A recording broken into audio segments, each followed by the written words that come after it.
FCRA നിയമ ഭേദഗതിയുമായി ബന്ധപ്പെട്ട് സഭകളുമായി ആശയവിനിമയം നടത്തിയെന്ന് കേന്ദ്ര ന്യൂനപക്ഷകാര്യമന്ത്രി കിരൺ റിജിജുവിന്റെ അവകാശവാദം തള്ളി CBCI.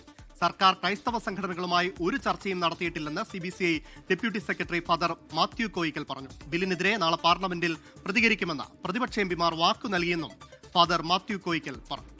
ഇന്ന് വരെ ഗവൺമെന്റിന്റെ പക്ഷത്തുനിന്ന് CBCI ആയിട്ടോ അല്ല ക്രൈസ്തവ സംഘടനകളായിട്ട് ഇതുവരെ ഒരു ഡിസ്കഷനോ ഒരു അഭിപ്രായ പ്രകടനങ്ങളോ നടത്തിയിട്ടില്ല.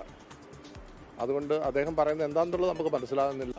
നമ്മൾ ഭരണപക്ഷത്തും പ്രതിപക്ഷത്തുമുള്ള എംപിമാരുമായിട്ട് സംസാരിച്ചിട്ടുണ്ട്. അവരെല്ലാവരും അവരെ പറ്റുന്ന രീതിയിൽ ഇതിനെ പ്രതിരോധിക്കുമെന്ന് പറഞ്ഞിട്ടുണ്ട്.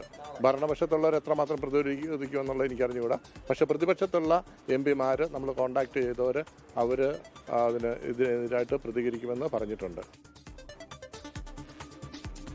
നേരത്തെ FCRA നിയമ ഭേദഗതിയുമായി ബന്ധപ്പെട്ട് സഭകളുമായി ആശയവിനിമയം നടത്തിയെന്നും ഇന്ത്യയിലെ ന്യൂനപക്ഷങ്ങൾ സുരക്ഷിതരാണെന്നുമായിരുന്നു കേന്ദ്രമന്ത്രി കിരൺ റിജിജുവിന്റെ പ്രതികരണം.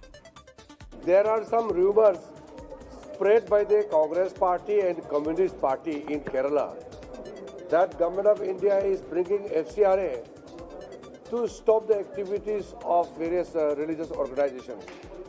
This is completely false, fabricated and misleading.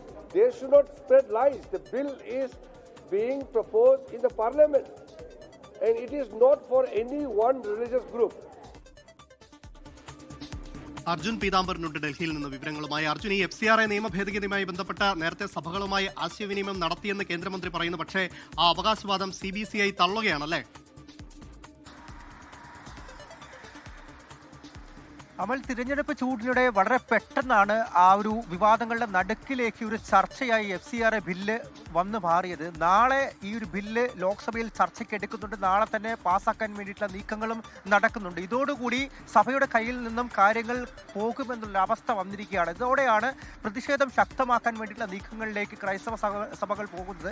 മറ്റ് ന്യൂനപക്ഷ സഭകളെയും കൂടി ഒപ്പം ചേർത്തുകൊണ്ട് പ്രതിഷേധം ശക്തമാക്കുക എന്നുള്ള തീരുമാനത്തിലേക്ക് ഇപ്പോൾ എന്തായാലും CBCI പോയിരിക്കുന്നു. മാത്രമല്ല, കേരളത്തിൽ തിരഞ്ഞെടുപ്പ് പ്രചാരണത്തിലുള്ള എംപിമാരോട്, പ്രതിപക്ഷ എംപിമാരോട് ഡൽഹിയിലെത്തി ഈ ഒരു ബില്ലിനെ എതിർക്കണം, നാളെ ഇത് ചർച്ചയ്ക്കെടുക്കുമ്പോൾ അതിനെ എതിർക്കണമെന്നുള്ള ആവശ്യം കൂടി സഭ മുന്നോട്ട് വെച്ചിട്ടുണ്ട്.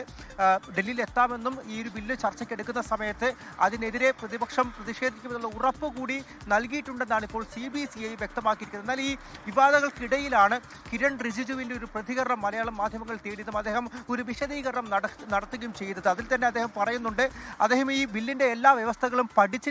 മാത്രമല്ല, ആശങ്കകൾ പരിഹരിക്കാൻ ഇതിനോടകം തന്നെ എല്ലാ സ്റ്റേക്ക് ഹോൾഡേഴ്സുമായിട്ടും ഒരു ചർച്ച നടത്തി.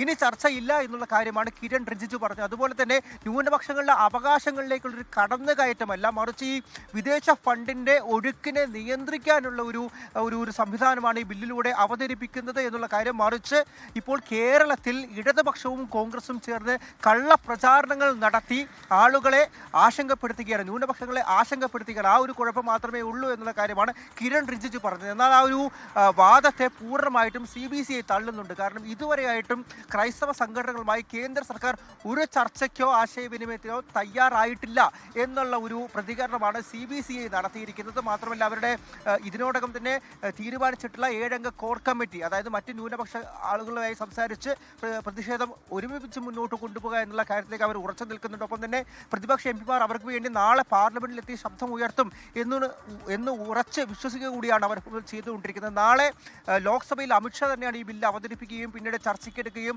നാളെ തന്നെ. എന്തായാലും വിദേശ സംഭാവന നിയന്ത്രണ നിയമവുമായി ബന്ധപ്പെട്ട് വലിയ ആശങ്ക ക്രൈസ്തവ സഭകൾക്കിടയിൽ നിലനിൽക്കുന്നുണ്ട്. വിവരങ്ങളാണ് അർജുൻ പീതാംബരൻ നൽകിയത്.